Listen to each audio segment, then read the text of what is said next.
Good afternoon. Excuse me. Today is Saturday, the 21st of March, 2026, and the time now is 23 minutes past 12 p.m. in the afternoon. My name is the Bull of Lewisham, or Honest John, the son of John O'Sullivan, and I am a boxer, prize fighter, pugilist. Before I continue with what I would like to say in this video, I am going to read The Lord is my shepherd, Psalms 23. The Lord is my shepherd, I shall not want. He makes me lie down in green pastures.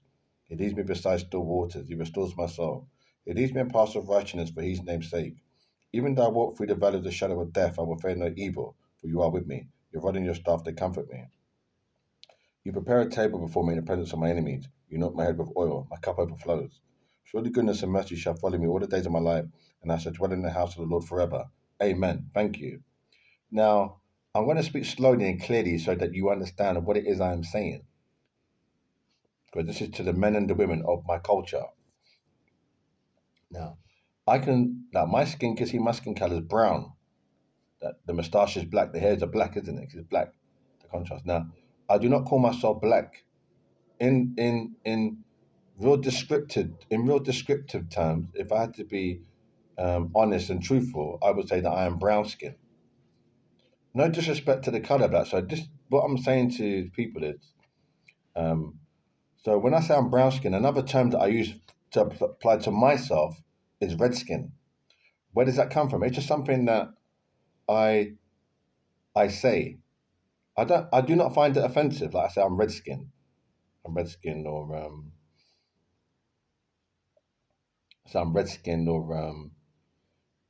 I said I could. I'm thinking of what I'm just give me 2 minutes to think how I describe myself. Red skin. I do say I'm black, but I say I'm black generally, like outside the box. Not.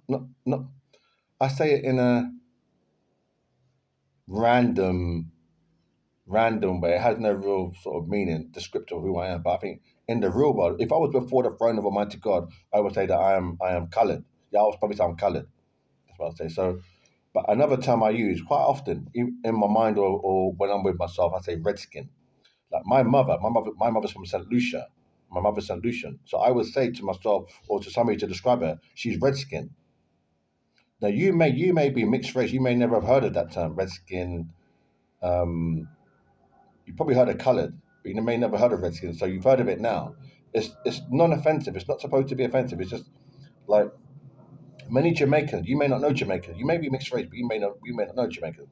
If I say to them redskin, don't know exactly what grade of colour I'm referring to. Most of them would know. Yeah, 80% would know. Yeah, he's referring to the brown. They're black, like they're African people, African descendant, but they've got a brown colour in. It's redskin. You may know it as coloured or Creole. You may know it as I'm just thinking coloured Creole, like mixed race, fair skin. You may know it as fair skin.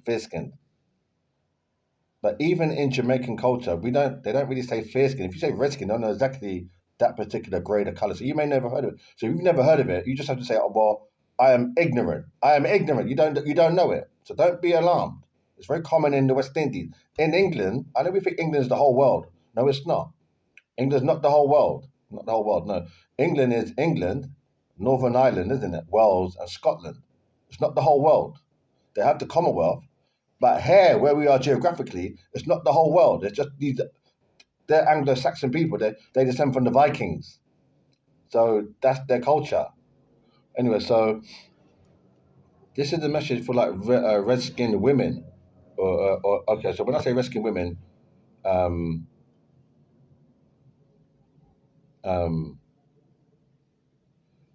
mixed race. So in that box, in that category, in that segment, or in that classification, it's like my complexion, fair skin, West Indian, or mixed race. That brown, that if you got that brown, that they see my color is brown, that brown, and within that range of brown, then this message is for you. And I read Psalms 23, and I'm going to read Psalms 23 at the end, because in this world, people, they like to play stupid. They know what it is. They know, but they because they do believe in God, they wanna challenge what is clear to them. They want to play idiot.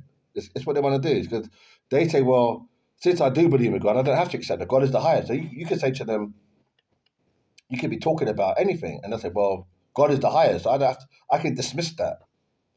You can dismiss it, yeah. They can just dismiss it, even though the truth that they need to know. I said, "No, God is the highest." But you say, "But God is not in. God is not in the room, is he? He's not here floating above me." Anyway, but they in the mind, he's the highest. That's their mentality.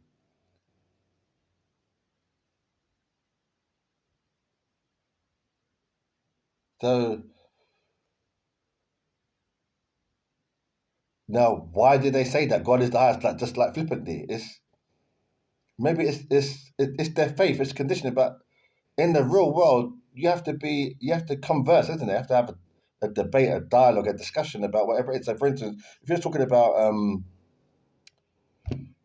engineering in the real world, like you're an engineer, just because another, and he said, "Oh, God is the highest," which is fair enough. That's his faith, but you haven't really resolved that conflict or that problem or that thing you need to correct because he doesn't want to engage with you on that level. So he's just trying to say, well, come out the way. God is the highest. So he's putting himself at a disadvantage. That's why a lot of people, you understand, they struggle in life. They're not really successful. I'm not saying it because of religion and faith, but because if you say, well, the truth is presented to me and you're just going to dismiss it and say God is the highest, you just haven't accepted the truth. You ain't absorbed it. You ain't let it become a part of you. So you're gonna suffer loss. So this is the real fucking world. So anyway, so I just think that we should like I said, okay, so you want to call it mixed race women, fair skinned women. I say red skinned women. Like when I say red skinned, like me myself, I'm red skinned man. It's not offensive. It's a polite term to describe. I find it fine, and I am 56 years old. 56. My son's 29, and my son's the same. My son's lighter than me, just fairer complexion. And I think he could be mistaken for mixed race. He's not mixed race, but both his parents are West Indian, you know, black people, if you can call it that. But you can call it that, but if you want to be specific, it's brown. But anyway, but I think this is all good though. You know what this thing about mixed race skin? It's good. It's healthy. You know what it is? It's it's variance. It's variance. It's variant. Like variant. Like there's different. We're not all the same. Like in descriptive. It's good. It's like you say, oh, that Seiko watch or that Casio watch or that Rolex watch or that Panasonic watch or do you know what I mean that Amiga watch. Or it's the same watch, but it's different things of it. It's good. That's healthy. I do think it's positive. Yeah. So don't get depressed about it. It's healthy. It's healthy. Yeah. It's good. It's good. It makes it interesting. It makes it more enjoyable. It's fun in the mind. So anyway, so I think what we should do, myself included, we should stick together. Stick together. Yeah. Stick together because we are a minority. I know we think there's a lot of us here in England, but even however, if you were to do head count is to count all the like the fair skin, brown skin, fair skin West Indians or whatever you want to call it, Creole, mixed race, red skin, and count them. It's not a lot, no. Out of they say that there's 6.5 million people in London. There's more than that, but say there's 6.5 to 7 million. We would make up no more than I think not much, not much. I think under a million, not much, even less than that of what it is. It's not meant. So my theory is this: just we should that thing about love, isn't it? Keep it within. Listen, good because I'm not gonna try to be silly. I'm saying what I'm saying is obviously if there is less of something, it has to be preserved, isn't it? It's like if there's less water, if the water authority said okay, there's no water in your flat for the time now is 12:32. There's no water. There's gonna be no water because they're doing robots outside for the next 8 hours. You're gonna say okay, you're gonna run to the kitchen. And you're gonna conserve the water. You're gonna just run it. You're going to have a cup of coffee. You can just let it run. You're going to make sure you catch every drop, isn't it? So if there's less of that thing, you have to value it more, conserve it, you have to respect it more. That's my thinking. So what I'm saying is, when we see each other, have to have that in your mind to say, well, not in a negative sense, but say, well, we're not in Saint Lucia, we're not in Barbados, we're not in Trinidad and Tobago, we're not in our normal environments. So there's less of that thing here. So let's just respect it and protect it. That's what I'm saying. That's what I'm saying. I just thought I need to get it out there because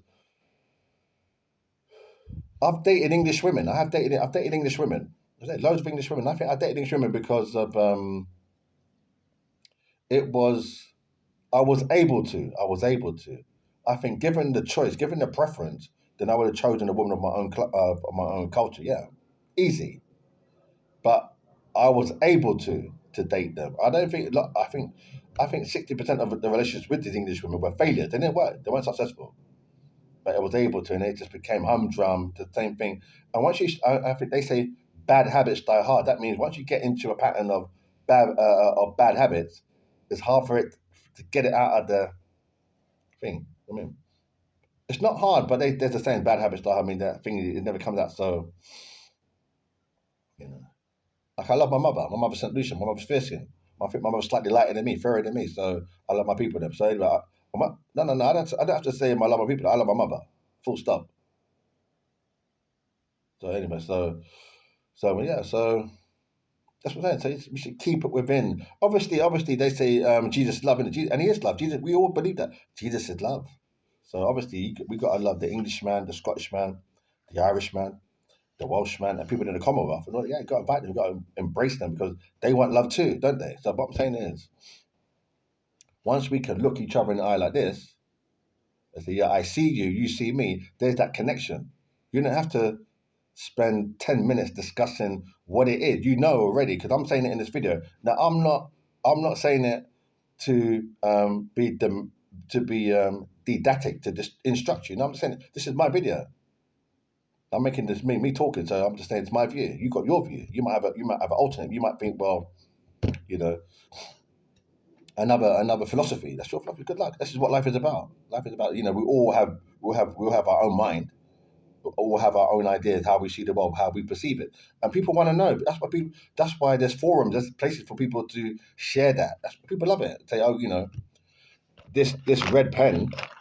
Why a red pen? Why not a blue pen or a green pen? You think, well, it's true. Why a red pen? Why did I buy the red pen? I should have bought a green one. And they tell you the uses of the green. If you buy, it's true. The green they might say you can see the green in the dark or low light. It's true. Just low light, it could kind of the contrast of the green against the paper. You can manage more in dark and dim. You'd be sure they what they told you. You never considered that. So it's all good. But I think there's a lot of this in this part of the world. This inexpressive. There's this they're guarded, they're very defensive, and I think it's healthy to express as long as it's done within the right confines and it's said the right way. It's healthy because personally I don't like boring. I hate boring. I hate fucking boring things. I do. I don't like boring. No, they say God never changes. That's what I mean. I don't know if God told him that to say that on his behalf that he never changes. But I mean, I find that quite strange to say that anyway. But I mean, and I find it quite rude. But anyway, I mean, when that's how I find it quite rude, as in you think of the peacock, the beautiful peacock. Look how beautiful the peacock. Today God never changed from the peacock. How look how the construction of the animal. It's one of the most beautiful birds. So that's my reasoning. So that's if they want to believe that, good luck. So anyway, yeah, to keep that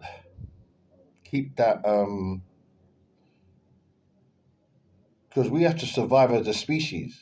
And you may not understand what I just said there. When I say species, we're not a species, but a group of people, a family of people, genetic, um, DNA, chromosomes. We have to survive as that.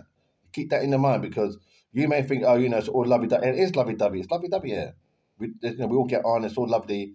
However, at the end of the day, yeah, yeah, yeah, the government does a census to count how many people are here. About census, our numbers are small.